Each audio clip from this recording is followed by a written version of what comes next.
This is the Fifth Estate Winning Headlines, your media police post.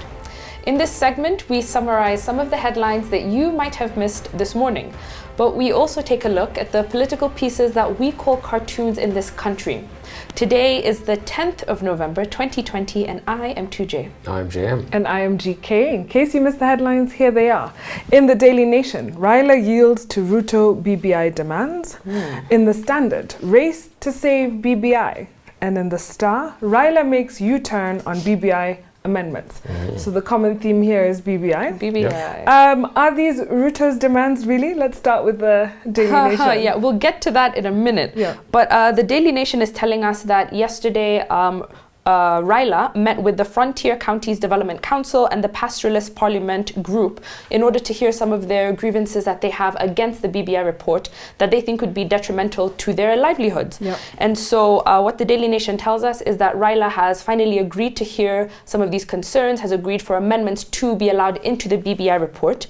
And so after this meeting took place, 3 members of this pastoralist organization have agreed to meet with the BBI team to hash out those issues they have. And these were met with tweets from both the DP and Murkomen. They were tweeting their pleasure at seeing some consensus building taking place. And they called for the whole report to be open to change. But if we look at the headline that says Raila yields to RUTO BBI demands, my question is which demands? I think as we're still at the point where the deputy president has not told us what he wants. So I don't know what demands Raila was yielding to. Is he yielding to change for change's sake? Because I think that's what the deputy president wants. He just wants to make noise until someone gives him attention. So I disagree with the headline. I don't think Raila yielded to anything RUTO has requested. I think he's just agreed to, open the door a little bit for more consensus building. And when it comes to the pastoralists, I think one thing to point out is they are saying that they don't want the allocation of resources pegged on landmass. They don't want it pegged on population. Because they have such huge land masses in the pastoralist counties. However, this is also pivoting to the fact that we had this huge debate with the revenue allocation that is now emanating yet again, because you have some saying should we focus on population or should it be on landmass, on area, and where does it fit? Let us on pastoralists. Let me just say though, this issue came to the fore when they were debating the county allocation revenue bill. That they haven't been the best at accounting for the resources that they've been given over the last 10 years. And you have people saying, for example, that whenever the Auditor Generals are supposed to office of the Auditor General is supposed to go and audit their accounts, they don't even know where the accounts are. No. What they do is they instigate insecurity in those areas, and so government officials never get there. The reports, of how they've spent money, those are never audited, and they still ask for more money. And so here they are asking for yet more money, which they want to bring to some parts of Nairobi to continue building the skyline. It's really unjust and unfair for the people in those remote parts of the country. Definitely. What we need is 47 generals for 47 counties. Wow. That is to the military. It's as simple as that. Quick. You want to replicate Badi around the country. Around the country. And that's what ordinary folks want, and I believe as well that's what the residents of these pastoralist communities really somebody want to get stuff done. And maybe the pastoralist communities can sort of peg value elsewhere. So maybe it's not landmass, but maybe if you're doing livestock activities and you want funding towards that, figure out a way in which to funnel the funding in a transparent, sort of accountable way. Well, we have a 3-part criteria that we're going to use to break down the headlines. We'll ask ourselves, is it topical or speculative? Is it repetitive or groundbreaking? And is it thoughtful or just plain lazy? It's a little bit speculative. I will say the Daily Nation is. Toss it. Can we move to the Standard, the race to save BBI? Yes, so this is pretty much the same as what we discussed yesterday and a bit from the other 2 papers. The senators want a bit more clout. They want to be the upper house. The governors want the gender clause on the running mates changed. MCAs want more money. And then that Raila has been meeting now with different stakeholders from society to look into their concerns and to see how their views can still yet again be incorporated into BBI before it's adopted at a referendum. Yeah. Just to go at a very strange tangent, why are the senators insisting on being the upper house, and why has this become such a topic of conversation? And I okay, maybe just to go back to where all of this originated from, which is the United Kingdom, the British government. And traditionally you'd have the lower house and the upper house, and the lower house was parliament because they were indeed chosen by the people. Yeah, so the idea of lower and upper was to represent how close you were to the people who had selected you. Yeah. So parliament was a lower house because you were selected by the people. Yeah. And the upper house, the Senate, which we would call in Kenya, was because they were lords and they were not elected. They were selected because of their hereditary, their land, how much land they owned, the blood of, connected to different monarchies. So not to say that any of our senators should consider themselves to be chosen divinely, but I think maybe if we go back to where this came from, that might give us a few conceptually, I don't think they can be the upper house because the National Assembly is the assembly of the whole nation. Yeah. The Senate is the assembly of the county governments. Yeah, so exactly. So if we swap it around, very true. Interesting. Well, we can park the Standard. Let's move to the Star. Raila makes U-turn on BBI amendments. It's being called a U-turn because Uhuru and Raila, when they presented BBI to the public, they sort of said this was set in stone. It was now just going to the public for some sort of rubber stamp. My question, I think, with all these debates is, where were they when BBI was actually having the town halls and the conversations with the Secretariat? Why now are we seeing such detailed feedback? Why didn't it come during the formation? And I think that's what a lot of people are faulting the deputy president for waiting till they were done and then deciding, let me give my input. Machiavelli has some advice for us. He says, institutions in republics are slow to move, and since time is wasted in coming to an agreement, the remedies for republics are dangerous when they must find one for a problem that cannot wait. And so he urges us that the authority should therefore be given to a small number of citizens to deliberate on some important matters. Now, constitution making can't be for everybody. And I think some of the constitutions around the world haven't been made with, thousands of people in a room somewhere. And I know that we're trying to find middle ground with BBI. However, I think we will find that we will slow the process down if we are incorporating every single little sort of opinion at this juncture. And the different actors will have different interests, and this means it slows down the path to consensus. So we have to be careful what we are admitting, especially when those interests are subordinate to, the state, the will of the people and the state. So we have to be careful there. Maybe this was Ruto's plan all along. Stall it and slow it down. Yeah, next year he'll tell us what he really wants. Can we give the Star, I think, for this U-turn? I think it's the only accurate headline. Yeah? Yes. There you have it. The Star gives us our winning headline. On to the political pieces that we call cartoons in this country, where we also have a 3-part criteria. We ask ourselves, is it humorous or dry? Is it satirical or pessimistic? And is it effective or just plain lazy? Shall we begin with the Daily Nation? Yes, in the Daily Nation, we have Chef Uhuru Kenyatta and Chef Raila Odinga in the kitchen cooking up a storm. And they're cooking the BBI report, it seems, with a shoe. And they have some spices on the side. They have pastoralists, the youth, Senate, governors, NCCK women.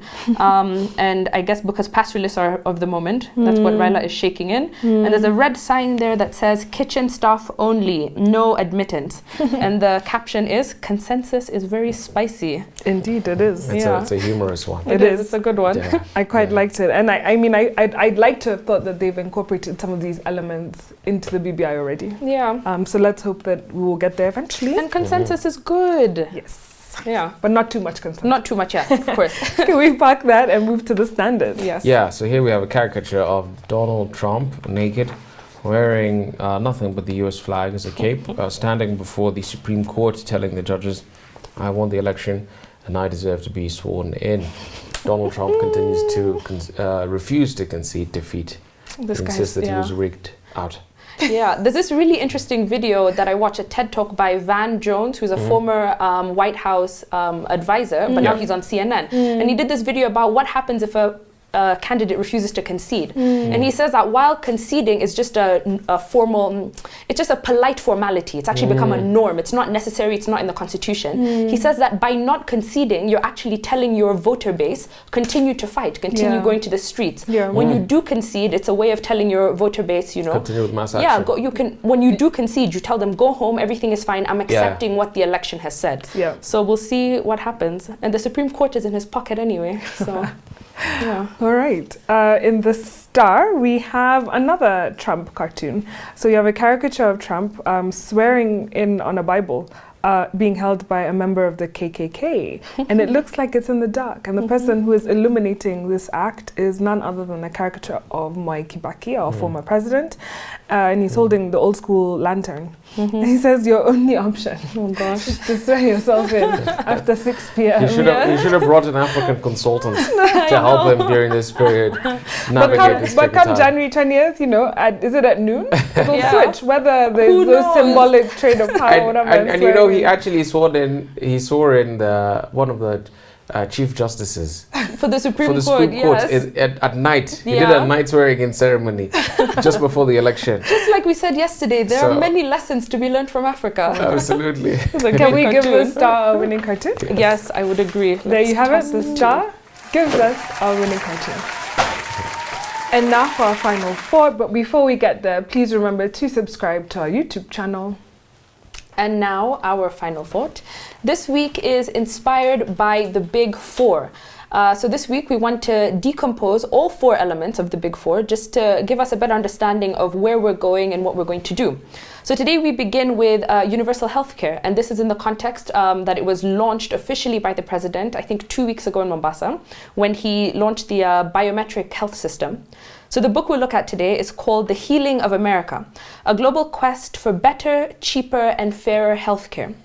And so in this book, the author T.R. Reid describes the methods that other industrialized democracies have used to provide healthcare for all of their citizens at an affordable rate. And he says this is also far less than what is spent in the United States. So he says in these countries, in doing so at such a cheap amount, they're able to provide coverage for all of their citizens at any level with whatever income they have. So he describes the purpose of this book as to search the developed world for effective healthcare systems and take lessons from the ones that work best. And not surprisingly, he does find a lot of positives and negatives in the case studies he looks at. And his conclusion is that all of these other countries spend far less on the administration of healthcare than the United States. They achieve better outputs, and they also cover all of their citizens. And he says that the thesis of this book is that we can bring about fundamental change by borrowing ideas from foreign models of healthcare. And if I'm not wrong in saying, I believe that as the Big Four was doing its benchmarking for healthcare, they did do this very same thing. They looked at case studies from other countries to get best practices. So he proposes that the fundamental moral question is just that. Should we be giving free healthcare to our citizens? He doesn't say, is it a practical thing? Is it a financial thing? But morally, should the state be giving healthcare coverage to its citizens? He says other democracies have embraced this universal healthcare coverage system, and they have these 3 indicators that they're very successful at: cost, quality, and choice. And he notes that in the book, 20,000 Americans die yearly because they cannot afford to see a doctor. And he says that 700,000 individuals declare bankruptcy due to high and mounting bills arising from the lack of health insurance in the country. And so he describes in this book 4 basic models of the healthcare delivery and insurance system that we see across the world.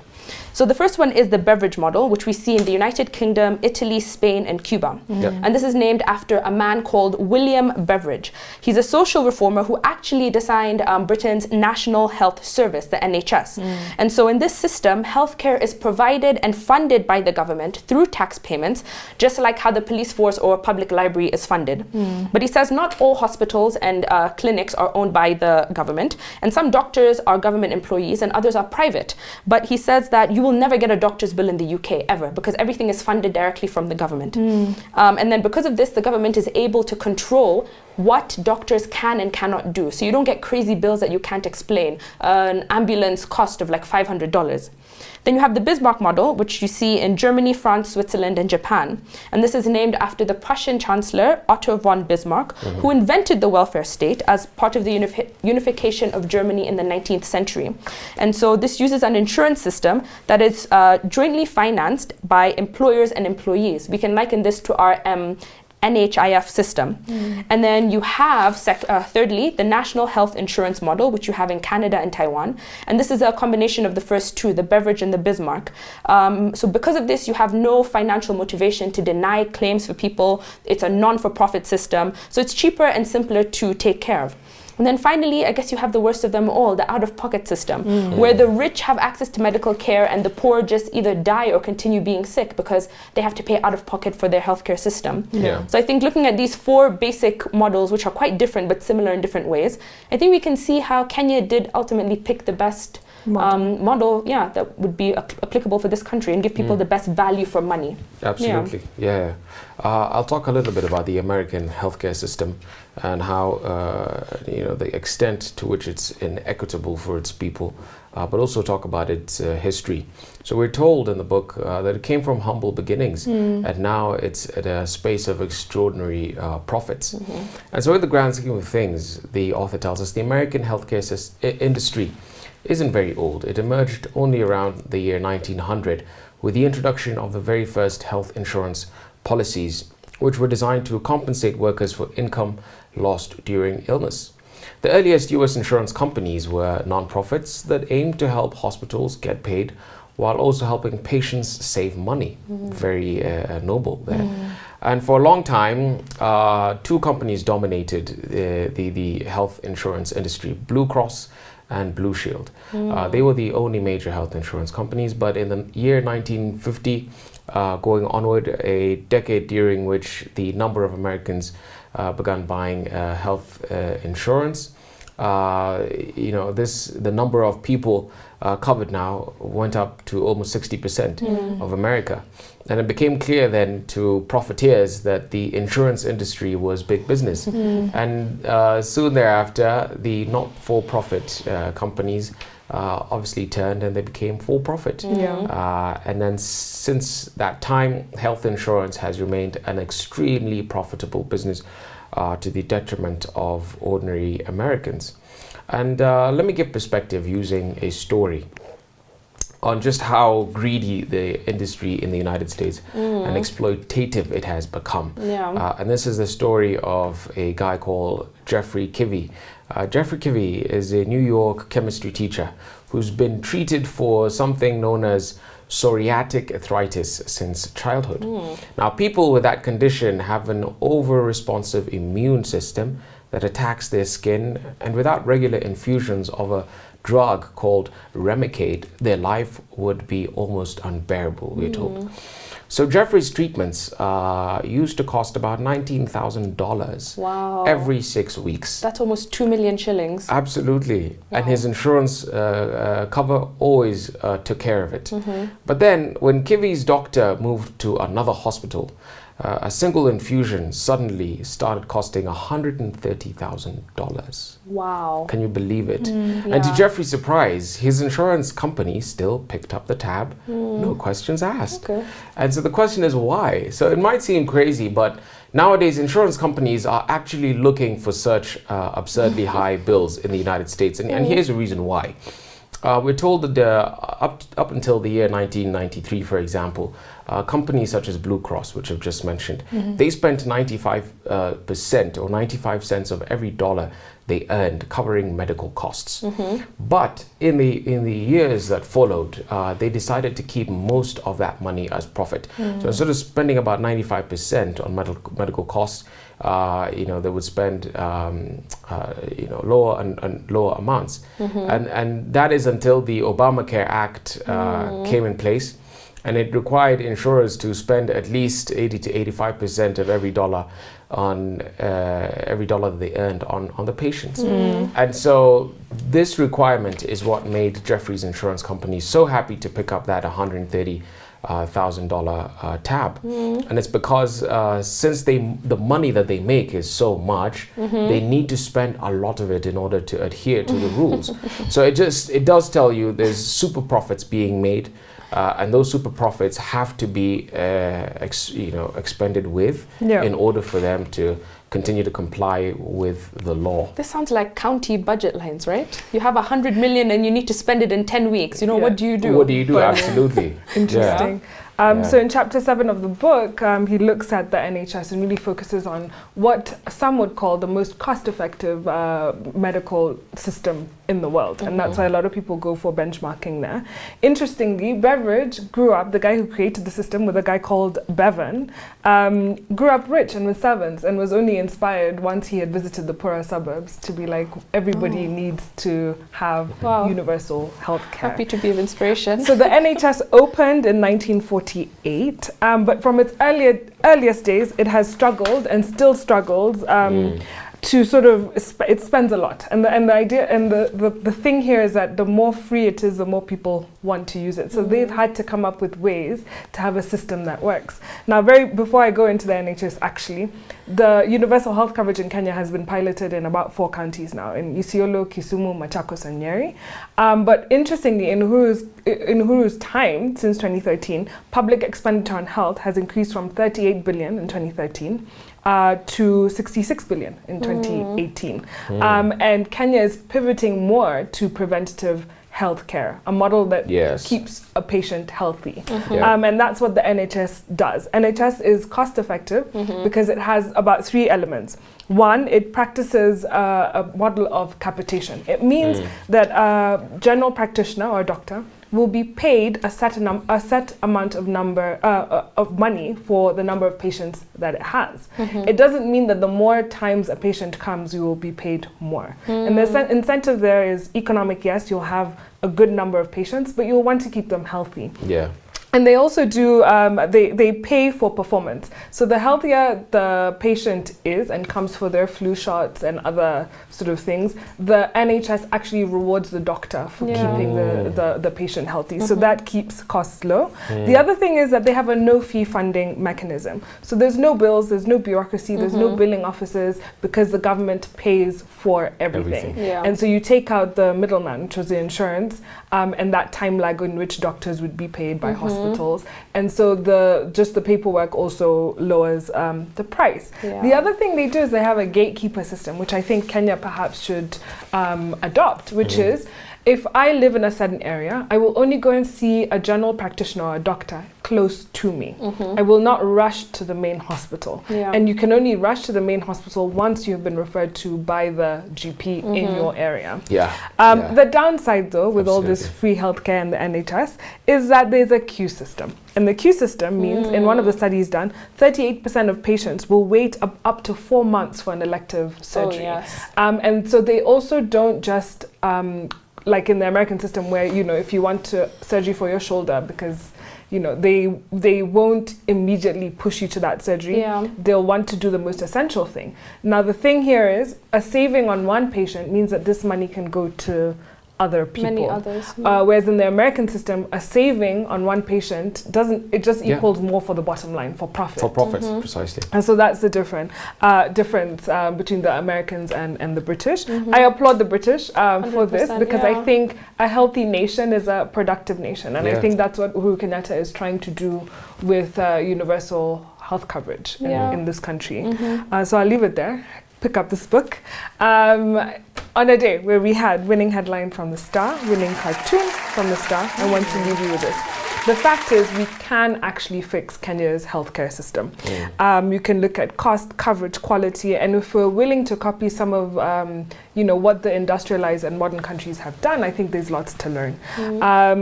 In this case, imitation is superior to invention. So stay healthy, stay positive, have a great evening. Please subscribe to our YouTube channel, but also find us on TV. We're on GoTV, Prime Free to Air, and StarTimes.